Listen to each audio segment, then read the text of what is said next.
Hello friends, welcome to my channel Nariyal Masala. இன்னைக்கு நம்ம பார்க்க போகிறது அரிசி புட்டு.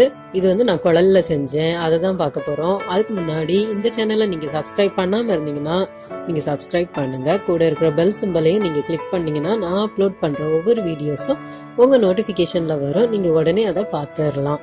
இப்போ எங்கள் வீட்டில் இன்னைக்கு புட்டு பயிர் பப்படம் தான் செஞ்சோம். அதை எப்படி செய்கிறேன்னு காட்டுறேன் வாங்க. குக்கர் எடுத்து அரை டம்ளர் பாசிப்பயிறு, அப்புறம் 1 டம்ளர் தண்ணி ஊற்றிட்டு நல்லா வேக வச்சுருங்க. உப்பு போட்டு வேக வைங்க. 3 விசில் வச்சுருக்கேன் நான். இப்போ ஒரு பாத்திரத்தை எடுத்துக்கோங்க. அதில் 1.5 டம்ளர் புட்டு மாவு சேர்த்துருக்கேன். இந்த புட்டு மாவு பாருங்கள், ரவை மாதிரி இருக்கும். இது எங்கள் வீட்டிலேயே பிடிச்சது. இது வெந்தயம் தான், அது மஞ்சள் கலரில் இருக்குது. இந்த வீடியோ இந்த பொடிக்கிற வீடியோ நான் ஒரு நாள் போடுறேன்.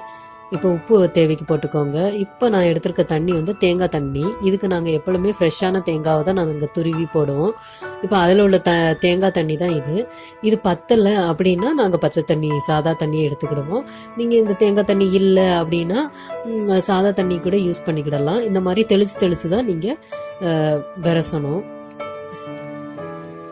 இது கண்டிப்பாக பத்தாது, கொஞ்சம் தான் இருந்தது, அரை டம்ளர் தான் இருந்தது. இப்போ எனக்கு அந்த தண்ணி பத்தாதனால இதில் ஒரு பச்சை தண்ணியில் அரை டம்ளர் எடுத்திருக்கேன். இப்போ நம்ம புட்டு குடத்தை எடுத்து அதில் பாதி அளவு தண்ணி ஊற்றி நம்ம கொதிக்க வச்சிடலாம். இப்போ இதை பாருங்கள், இந்த மாதிரி உதிரி உதிரியாக இருக்கணும். 1 டம்ளரோ இல்லை அதுக்கு கூட கூட சில நேரம் ஆகலாம். ஆனால் உதிரியாக தான் இருக்கணும். அதுக்குன்னு ட்ரை ஆக்கிடக்கூடாது. மாவு ட்ரையாகவும் இருக்கக்கூடாது. அதே மாதிரி நல்லா தண்ணி சேர்ந்து கொலன்னு ஆயிடக்கூடாது. இந்த மாதிரி உருண்டு இருக்கிறத பொடிச்சு விட்டுருங்க. நல்லா பொடிச்சு விட்டுருங்க. கையை வச்சு இப்படி பொடிச்சு விட்டிங்கனாலே பொடிஞ்சிரும். இப்போ பாருங்கள், ஃபஸ்ட்டு இந்த குழல்ல நம்ம தேங்காய் ஃபஸ்ட்டு போடணும். அப்புறம் ஒரு கைப்பிடி மாவு. இது எல்லாருக்குமே தெரிஞ்சது தான். மாறி மாறி போட்டே இருக்கணும். ஒரு கொஞ்சம் தேங்காய் நல்லா சாப்பிடுவீங்க, பிடிக்கும் அப்படின்னு நினச்சிங்கன்னா இதோட நிறைய தேங்காயும் சேர்த்துக்கிடலாம். நல்லாயிருக்கும். தேங்காய் நிறைய சேர்க்க நல்லா தான் இருக்கும். மாறி மாறி போடுங்க. எல்லாமே ஃபுல்லாகவே இதே மாதிரி போட்டுருங்க.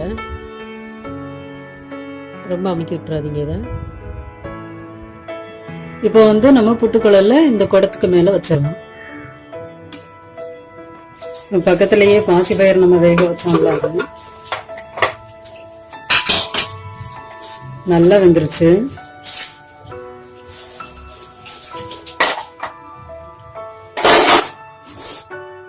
கொஞ்ச நேரத்துல ஆவி வர ஆரம்பிச்சிரும். சிலர் ஆவி வந்த உடனே ஆஃப் பண்ணிடுவாங்க. அப்படி பண்ணாதீங்க. இது நல்ல ஆவி வரணும். ஒரு 5-10 நிமிஷம் இருக்கணும். நல்ல வாசனை வரும். அப்பதான் நம்ம இறக்கணும். இப்ப பாருங்க, நல்லா ஆவி வருது.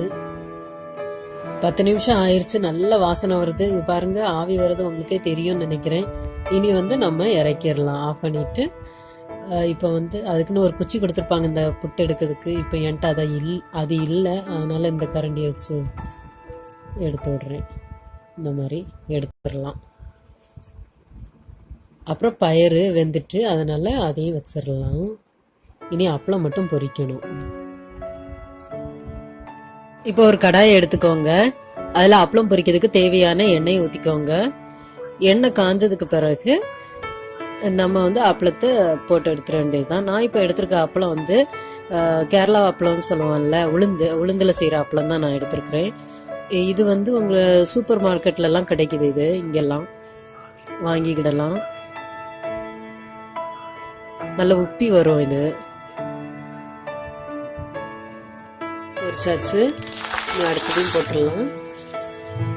சூப்பராக உப்பி வருது பாருங்க. இதே மாதிரி எல்லாத்தையுமே பொரிச்சு எடுத்துடலாம். அப்பளமும் சூப்பராக ரெடி ஆயிட்டு பார்த்தீங்களா, அழகா இருக்குது. இனி புட்டுக்க கூட வச்சு சாப்பிட வேண்டியதுதான். இது ரொம்ப நல்லா இருக்கும். இந்த புட்டு நான் பொடிச்சு காமிக்க நான் மறந்துட்டேன். இனி அந்த மாவு நான் பொடிக்கும் போது நான் அதையும் காட்டி தந்துடுறேன். நீங்களும் உங்கள் வீட்டில் இந்த மாதிரி புட்டு செஞ்சு சாப்பிடுங்க. புட்டு பயிறு பப்படம் வச்சு சாப்பிடுங்க. சூப்பராக இருக்கும்.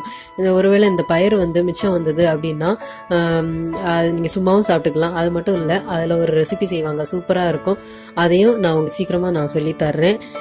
இந்த ரெசிபி உங்களுக்கு பிடிச்சிருந்ததுன்னா நீங்கள் லைக் பண்ணுங்கள், ஷேர் பண்ணுங்கள், கமெண்ட் பண்ணுங்கள், சப்ஸ்கிரைப் பண்ண மறந்துடாதீங்க. ப்ளீஸ் சப்ஸ்கிரைப் பண்ணுங்கள். தேங்க்யூ.